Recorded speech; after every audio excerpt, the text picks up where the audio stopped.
What it is, guys, it's Dino. We're back again with another review, so let's just get straight into it. This one is for YouTuber's Life 2. Now, the PC minimum required for this is Windows 7 64-bit with an Intel Core Duo E84000 at 3000 megahertz with an AMD FX 4350 or 4 gigs with 4 gigs of RAM and either a 1030 NVIDIA card or an AMD RX 550, or you can use integrated Intel graphics at the Intel Graphics 630 and DirectX 11, and you need at least 10 gigs of storage.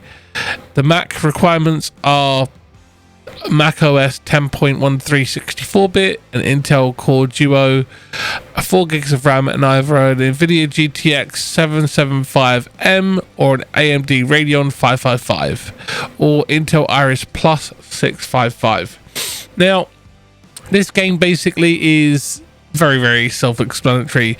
Create your own YouTube channel and decide which is the best content to cover: trending video games, improvised streaming, professional reviews, or all of them.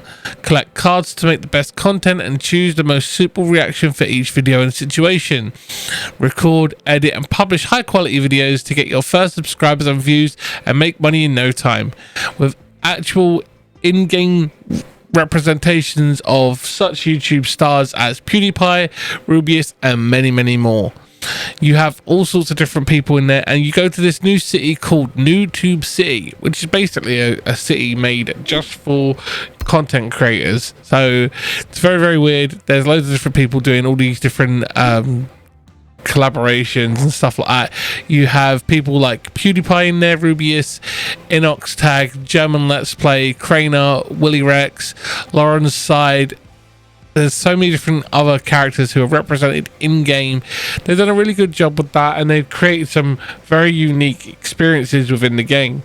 Now, this is the new trend for gaming to inspire younger audiences, because back in the day it used to be lots of sport games: football, rugby, basketball, American football, ice hockey, track and field stuff, where sports was the focus of being something you wanted to be when you was older. Nowadays it's all about the internet and social media.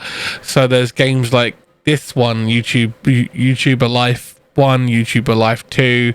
There's also streaming simulator games and stuff like that, and game dev simulators and stuff like that, where you basically learned to code in the game but not real coding, and do faux editing and stuff like that, work on transitions and stuff.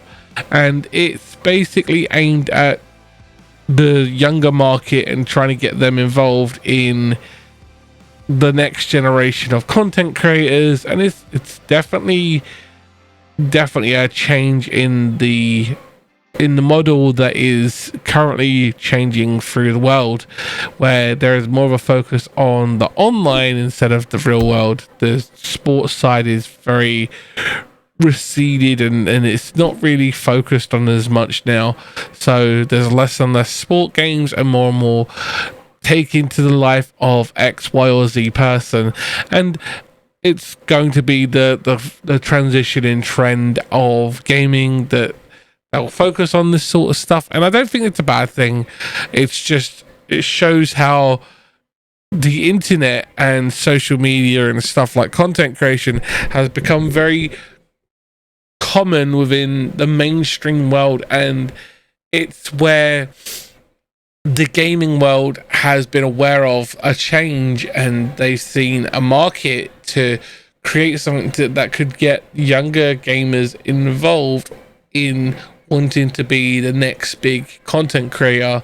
And I think that that's absolutely fine. It's actually quite inspiring to see this sort of thing become popular, because obviously there are kids out there who go, oh, I want to be a YouTuber, I want to be a streamer like Shroud or whoever, and this is their way of transitioning into that, to show them that life, if you know what I mean. It's very interesting to see a macroscopic view of something that we do or on this channel, which is fake content.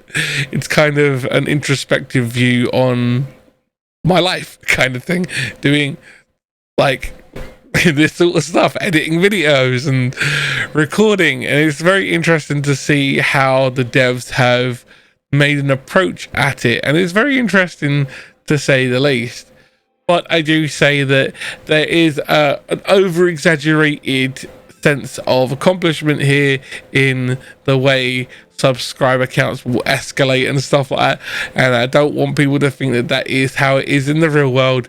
But it is interesting to see that they have done a very interesting take on that. All in all, it is definitely aimed at a younger audience, and it's definitely interesting to see their approach to it, and it's nice to see that they haven't over dramatized it and over glamorized it. The fact that you have to be aware of how much energy you have throughout the day, so you don't have a low in attitude and energy and stuff like that. And it's a nice take on the whole aspect. So all in all, I think that they've done a very good job with the game.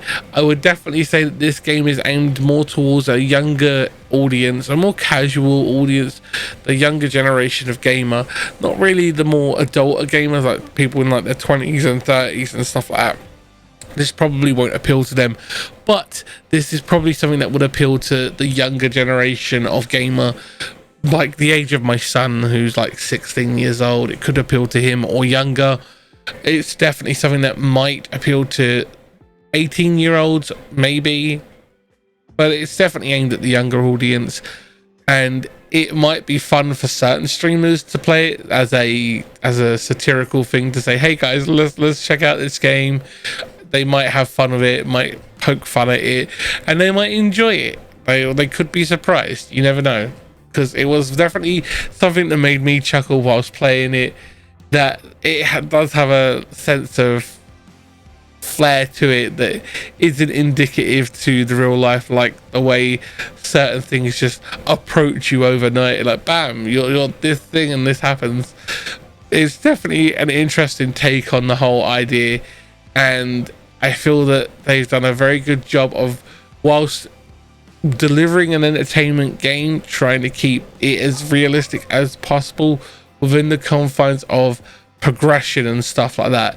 All in all, it might not be aimed more at the more hardcore gamer. This game is probably aimed at the younger generation, the more casual gamer who wants to be a content creator, and this might encourage them or dissuade them, you never know.